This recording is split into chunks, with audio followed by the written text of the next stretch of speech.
Like and subscribe to my channel and click the bell icon to get new video updates.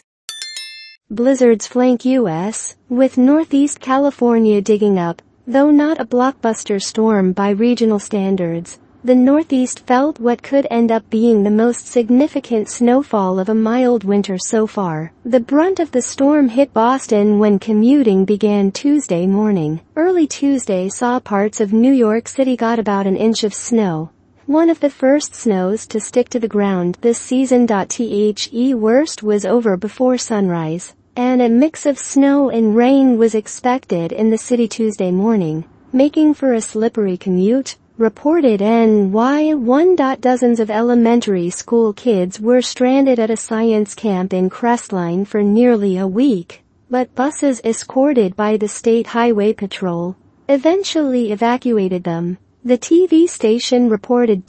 While the mountainous regions around Los Angeles tried to excavate, fell rain on lower elevations in California, near the Pacific coast. Storms should blow through late Wednesday, pulled the state. Blizzard warnings were in effect in the Sierra Nevada mountains of California and Nevada. An avalanche warning has been issued for the backcountry around Lake Tahoe, where up to 6 feet of snow was expected in the upper elevations over the next 2 days, and gale force winds could create waves up to 5 feet high on the lake, the National Weather Service said.